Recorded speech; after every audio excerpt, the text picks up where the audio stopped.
برج العقرب، التوقعات العاطفية للنص الأول من شهر فبراير. انت في موقف مش سعيد.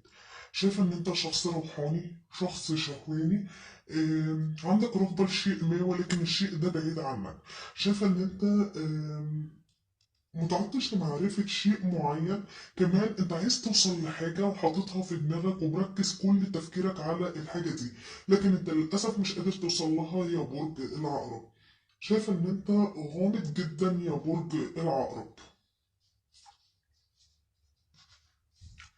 كمان يا برج العقرب انا شايفة يمكن انت في حالة صحوة، عندك فترة من التجديد. شايفة ان انت عايز تحسب شيء معين. انا شايفة ان انت عندك هنا رغبة لشيء ومتعطش لمعرفة شيء معين، وفي نفس الوقت انت عايز تحسم شيء. شايفة ان انت عندك حنين لشيء، ربما لعلاقة، ربما الحب. واضح ان في علاقة ما بينك وما بين شخص، العلاقة دي تعباك نفسيا يا برج العقرب. واضح ان انتم مبتعدين او منفصلين وانت عايز تعرف اخباره. ومش بس كده، لا ده انت عايز توصل له، لكن واضح جدا ان هو قافل عليك كل السكك وعامل لك بلوك وقاطع كل وسائل الاتصال اللي ما بينك وما بينه. شايفة ان انت عايز تلوم عليه، عايز تعاتبه. شايف ان انت كمان اصبح عندك صحوه. يعني لو انت كنت بتفكر في الشخص ده تفكير سلبي او كنت بتعمل مشاكل معاه كتير، فانا شايفه ان انت من جواك بقيت تتغير. عايز روحك الحلوه او الروح الجديده تنطلق. شايفه ان انت عايز تلوم الشخص ده، عايز تعاتبه، او ربما كمان بعض المشاكل دي كانت بسبب اللوم والعتاب كتير يا برج العقرب. انت كنت بتلوم الشخص ده كتير او بتعاتبه كتير، او بتحسسه ان هو مذنب في كل شيء، او بتحكم عليه احكام سريعه ومبكره. يعني لو شفت عليه اي وضع على طول بتحكم عليه، ما بتستناش ان هو يدافع عن نفسه. لكن انا شايفه ان انت عندك صحوه يا برج العقرب. كمان شايفاك يا برج العقرب بتعمل بجديه.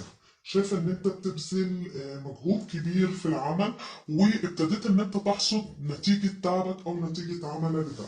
شايفه ان انت بيظهر عندك افكار جديده او اهداف. شايفه ان انت بتحصل على ارباح، بتحصل على مكافآت.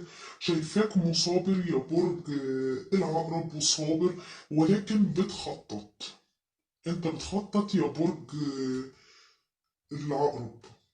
شايف ان انت بتراجع نفسك وبتقيم العلاقة. شايف ان انت عمال بتتساءل او بتسأل نفسك عن بعض الامور. ليه مثلا احنا وصلنا لكده؟ ليه انا عملت كده؟ ليه هو عمل كده؟ شايف ان انت في مفترق طرق يا برج العقرب.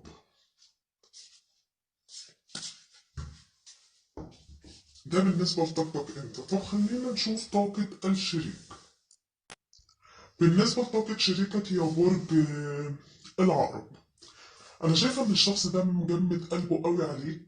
إيه، محتاج ان هو ياخد وقت يستريح في هدنه. شايفه ان هو في مفترق طرق، نفس طاقتك بالظبط يا برج العقرب. شايفه انه بياخد قرارات صعبه، خيارات مؤلمه. شايفه ان الشخص ده مرهق جدا، والقرارات اللي بياخدها بترهقه اكتر واكتر. انا شايفه ان هو واقف وقفه معارضه، بيواجه مخاوفه.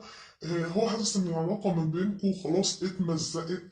آم، شايف ان الشخص ده واقع في وسط الطريق، بينكر كل شيء او حاسس بالانكار، حاسس بالعمى، ما عندوش القدرة على رؤية الحقيقة يا برج العقرب. او ربما يكون في اشخاص مثل الغربان بتحاول ان هي تخفي عنه الحقيقة. يعني ربما تكون في شيء معين الشخص ده فاهمه غلط، وانت بتحاول تظهر له الحقيقة يا برج العقرب، ولكن الغربان دي واقفة فوق دماغه وعمالة تزن عليه، مخلياه ما يشوفش الحقيقة. هي متعمدة ان هي تعميه عن الحقيقة. لكن بظهور بطاقة الكوين اوف كابس، فانا شايفة ان شريكك يا برج العقرب اصبح شخص ناضج. شايف ان هو رومانسي جدا جدا يا برج العقرب، وحساس، هو شخص حساس. لو هي امرأة فهي امرأة حساسة ولطيفة ومخلصة ورومانسية جدا وخجولة وبتتجرح بسهولة. شايفة كمان ان لو هي ام فهي ام رائعة يا برج العقرب. بظهور بطاقة الكوين سورتس، فأنا شايفة إن في طاقة انفصال يا برج العقرب ما بينك وما بين شريكك، وهو حزين جدا جدا وبيتألم وكاتم جواه. يعني هو عنده طاقة مكبوتة بسبب الانفصال ده. حزين وبيتألم وما بيتكلمش، لكن هو بيحاول إن هو يكون منفتح للدنيا. يعني مش مش متعقد، هو جواه طاقة مكبوتة لكن بيحاول ان هو يكون شخص منفتح. لكن انا شايفانه متشكك في امر ما يا برج العقرب، وده بيعني ان بالفعل الشخص ده فاهم حاجة غلط، وانت يا برج العقرب بتلوم عليه. الشخص ده فاهم حاجة غلط، وفي اللي بيأكدوا الحاجة اللي هو فاهمها، مش مخليينه او مدينه فرصة ان هو يشوف الحقيقة. وهنا انت بتلوم عليه او بتعاتبه علشان هو ما قدرش يفهمك، او اتهمك او لام عليك او عاتبك. بظهور بطاقة الكوين سولدس، فانا شايف ان الشخص ده متشكك، ولكن بيفكر. هو بيفكر ان هو يحل المشاكل يا برج العقرب. شايف ان هو عايز يتواصل معاك، هو قاعد زاهد في الدنيا. آه، شايف ان الشخص ده صادق وشخص صريح. يعني لو جه يتكلم معاك صدقه يا برج العقرب. انا شايف ان هو عايز يجيلك بكل صدق بكل صراحه، عايز يتواصل معاك. انا شايف ان هو عايز يجي يتكلم معاك بواقعيه او موضوعيه، عايز يحل المشاكل.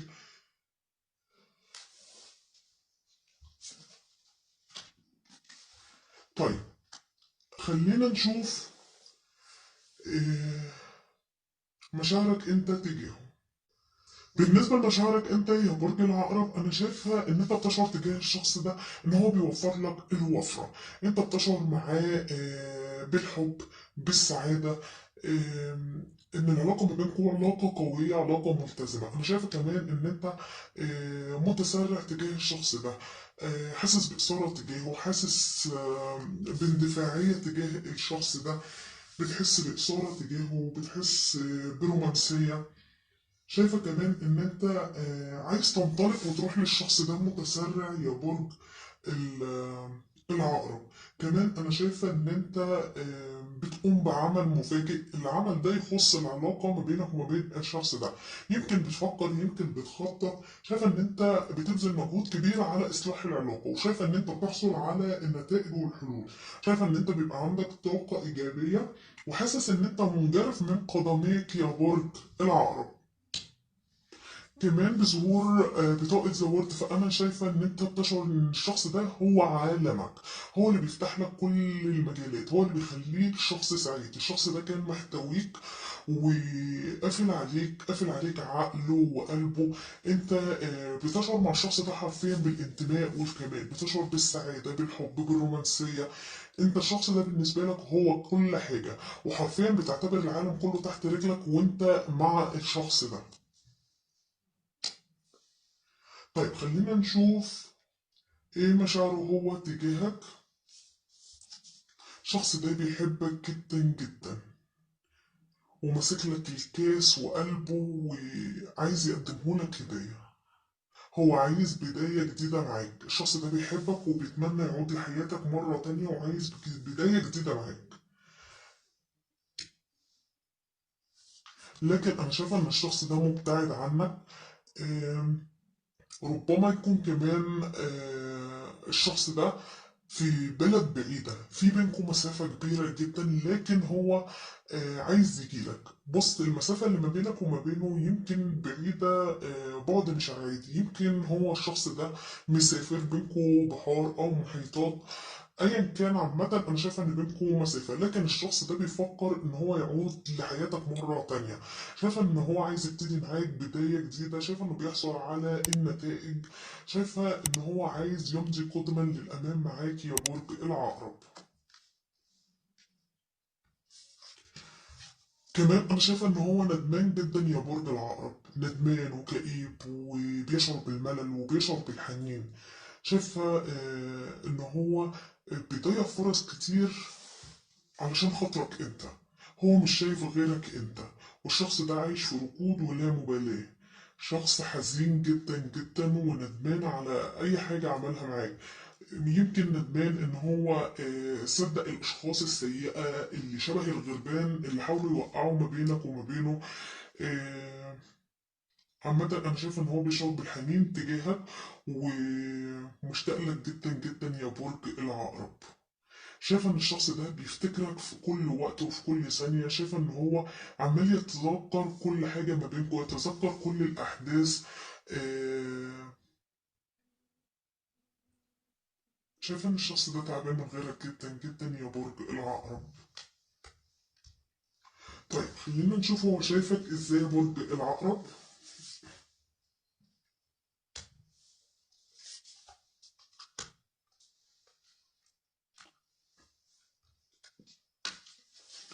هو شايفك محاصر يا برج العقرب، شايفك معلق، شايفك ان انت مستسلم. شايف ان انت حطيت في نفسك في موقف ما انتش قادر تخرج منه. انت اللي حطيت نفسك فيه وانت اللي قيدت نفسك فيه، ومع ذلك انت مش سعيد. انت ما عندكش يقين بشيء يا برج العقرب، وما انتش عارف اتجاهك الصحيح اللي المفروض تمشي فيه. هو شايف ان انت حزين جدا ومحتاج ان انت تفرج عن نفسك او تتنازل. ربما بالرغم من مشاعرك دي انت تكون متمسك بموقفك ان الشخص ده جه عليك وقهرك يا برج العقرب، فعلشان كده انت واخد منه موقف. انت مش سعيد في غيابه عنك، يعني انت تعيس جدا بسبب البعد دوت، ولكن مش عايز ترجع له. يعني انت هتموت وترجع له يا برج العقرب، او بتشعر بالحنين تجاه الشخص ده وبتحبه جدا جدا، لكن انت زعلان من الموقف اللي هو خده منك، او زعلان ان هو صدق عليك حاجة. آه، فانت قررت ان انت تبتعد وتفضل مبتعد حتى لو هو فكر يرجع لك، فانت مش عايز تديله فرصة. هو شايف ان انت مش سعيد، ولكن مصر ان انت تفضل متمسك بموقفك ده، لان انت خلاص ما عندكش يقين في مشاعر الشخص ده او في حبه الحقيقي تجاهك. شايف ان هو عايز يطلب منك السماح يا برج العقرب.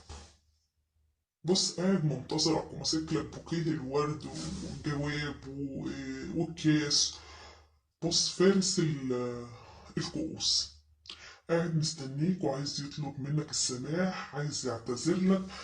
آه، عايز يجيلك بعرض، عايز يجيلك باقتراح رومانسي، عرض زواج، عايز يعرض عليك خطوبة.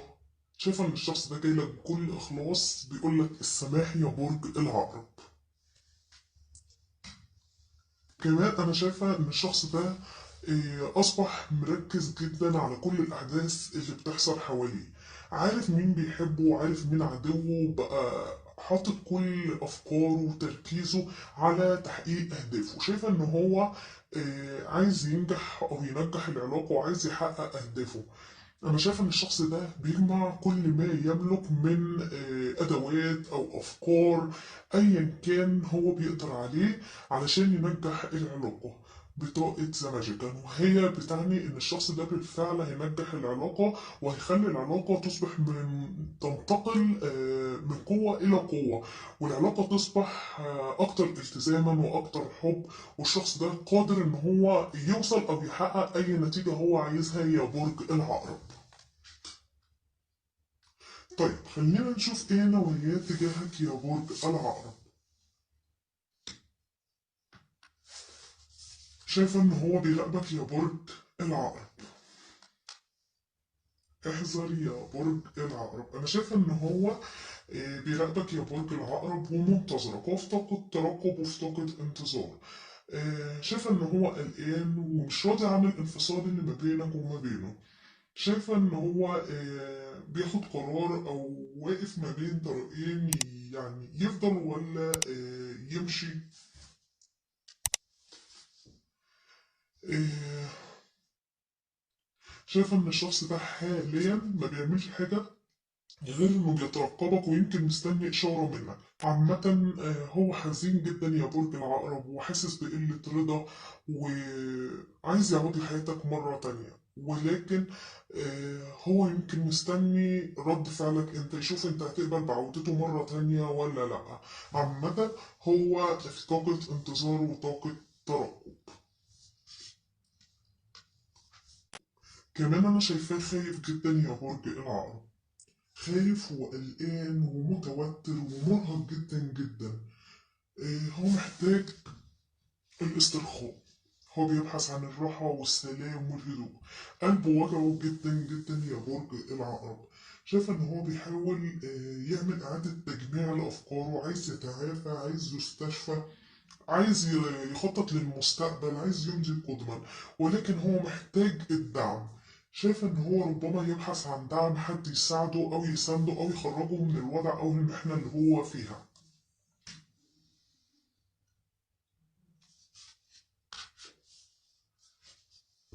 آه، بطاقة عجلة الحظ، وهي بتعني إن الشخص ده هيكون عنده حظ سعيد وتغيير، والكارما هتتحقق، وهيكون عندكم تغيير في المصير، وهيكون عندكم فرصة وعودة مرة تانية يا برج العقرب. والشخص ده هيشعر بالسعادة آه، بخصوص التغيير ده.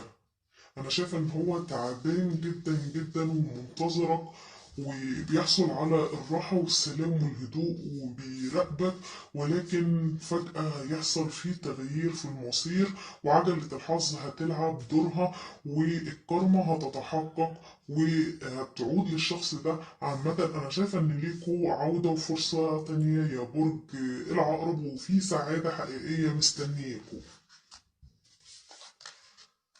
طيب خلينا نشوف ايه خطواته القادمة يا برج العقرب.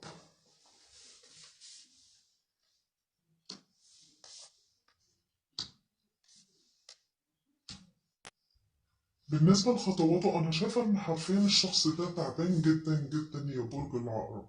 كمان شايفاه مثقل بالأعباء. أنا شايفة إن الشخص ده متحمل حاجات وضغوط كتير فوق طاقته. شايفاه مجهد. آم، شايفة عنده مشاكل. شايفة إن هو شايل ثقل على أكتافه. ملتزم في واجبات غصب عنه، كادح فيها، مقيد فيها، متعب، بيمر بصراعات شاقة، ولكن هو مسلم بأمره، بيتحمل وما بيتكلمش. شايف ان هو بيكافح ويقاوم، لكن هو ضال طريقه وفاقد تركيزه. شايف ان هو في تحديات كبيرة جدا جدا، والشخص ده هو شخص عفوي وبقى قليل المرح. هو حاسس ان حياته وقفت او انتهت لحد كده. لكن انا شايفاه يا برج العقرب بياخد قرار ما بين قرارين. آم، ربما بياخد قرار بخصوص العلاقة. شايفة ان هو بيحاول يلاقي التوازن. شايفة ان هو كل ما يحاول يصعد يهبط مرة تانية، ولكن هو بيحاول ان هو يتكيف على هذا الوضع.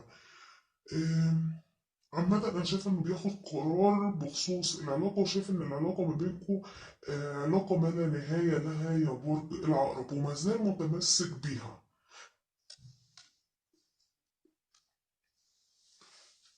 كمان أنا شايفاه يا برج العقرب عايز يجيلك متسرع. آه، الشخص ده حصلت تغييرات كبيرة، وده ظهر في نواياه إن عجلة الحظ هتلعب دورها، وإن هيكون في تغيير في المصير وتغيير في القدر. الشخص ده هيكون عنده تغييرات كبيرة وفرصة، وهيغتنم اللحظة. هيغادر شيء وهيوصل لشيء تاني. انا شايفه ان هو هيغادر النهايه اللي انتوا قررتوها، وهيقفل عليها وهيعود ليك بسرعه كبيره جدا. هيجيلك بقرارات حازمه، جايلك مباشره صادق، عايز يتكلم معاك كلام كتير جدا، جايلك مندفع غير صبور، جايلك بكل جرأة، متمرد، شجاع، ثوري، جايلك بكل طموح جاي يجازف، لان هو هنا قلقان ومش عارف ردة فعلك لما انت تشوفه يا برج العقرب، او يفكر يعود لحياتك مرة تانية، هيكون رد فعلك ايه. هو بيراقبك ومنتظرك ومستني بس يحس منك اذا كنت متقبله ولا لا. لكن واضح جدا ان هو مش هيقدر يستنى اكتر من كده، وجاي لك بكل اندفاعية، جاي لك ضد التيار يا برج العقرب. دي كانت قراءتنا العاطفية يا برج العقرب. إن شاء الله ياخد القرار الصحيح وهيجيلك متسرع يا برج العقرب. طيب خلينا نشوف بطاقة الحب، بطاقة العاطفة، بطاقة الرومانسي بتقولك إيه يا برج العقرب. بتقولك ابذلوا مجهود في العلاقة يا برج العقرب، وإن الحب بينكم حب عظيم جدا وبيستحق اتخاذ الخطوات وانت تقدر ان انت تتخذ الخطوات دي يا برج العقرب. اما بخصوص اجابة الملايكة فهي بتقولك لو انت بتؤمن، يعني لو انت عايز تفعل شيء وخايف تعمله، بتقولك لو انت بتؤمن بيه اعمله. لو انت عايز ترجع لعلاقة، لو انت مؤمن بالحب ده وبالشخص ده، فهي بتقولك اعمله. اي حاجة انت مؤمن بيها او بتفكر وعايز تعملها وانت مقتنع بيها ومؤمن بيها، ما تترددش يا برج العقرب. اما بالنسبة لنصيحة آه، الملايكة هنا بتقولك خليك منفتح يا برج العقرب، لان الكون هيبتسم لك وهيكون عندك وفرة وازدهار في فبراير ان شاء الله.